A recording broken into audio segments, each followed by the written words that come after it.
Okay, so for the last part of the discussion, we will talk about arc length.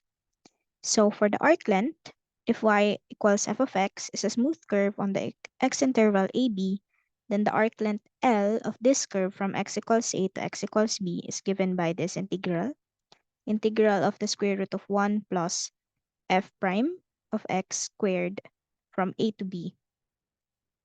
We mean smooth when f prime is continuous on your closed interval ab. So if you are given some figure, usually and most of the time um, in our exams or exercises, f is always smooth on your closed interval ab. So you don't have to worry much about this one.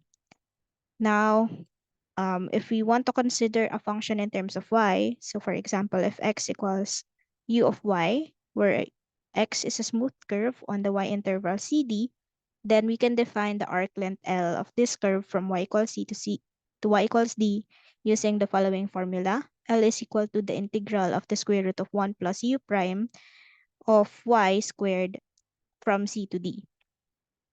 We use arc length usually to determine the perimeter, which our region perimeter surrounding our region. So to find the perimeter of a region, we do the following steps. So since this is also included in some parts of exercises where you already have to find the area of the region, so you most probably you already solve for the points of intersection. But if not, the first step is to determine the points of intersection and take note the number of equations that you are using. So for this perimeter, the perimeter it will be the area, the sum of the integrals of the arc length, the sum of the arc lengths for each equation. So the number of equations will be the number of integrals that you have for the perimeter. Now for each equation, we set an appropriate arc length. So as stated in the exercises, if you already have, in the lecture video rather, if you have a horizontal or a vertical line, the arc length will be the length of that line. So you don't have to set up the equation and compute for the arc length. So what you can do is just determine how long each of the vertical lines or horizontal lines are. So for example number 1 here, we have a horizontal line from 1, 0 up to 1, 3. So L1 or the first arc length would be the difference of the y intervals. So that will be 3 minus 0. So therefore the length is 3. Now for the second equation here, for the second region, we have a vertical line. Oh, baliktad. For equation 1, we have a vertical line, and then for the second one, we have horizontal line. Now for L2, we need to compare the values of the x coordinates. So we have 4 minus 0, so that will be 4. And then for this first figure, we just need to add the arc length of the parabola.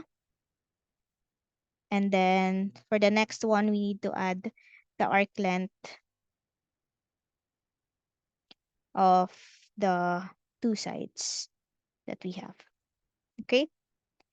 Next, for each of the other equation, if it is in terms of x, or if you have an equation, you can rewrite it as a function in terms of x, then you can use the formula of arc length using the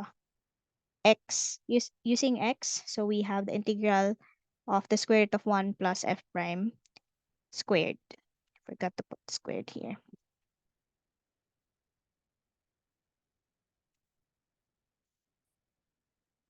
Squared, and then this one squared. And then if you can rewrite the function in terms of y, you can use the second equation, which is the integral of g prime 1 plus g prime squared from c to d. And then if the function tells you to, if the equation, oh no, if the problem states to set up only, so no evaluation needed. So you don't need to solve for the integral. Do not solve the integral. Similarly, if you want, if the question is find the arc length or perimeter or area, then you have to solve for the integral. Okay? So that is it for arc length.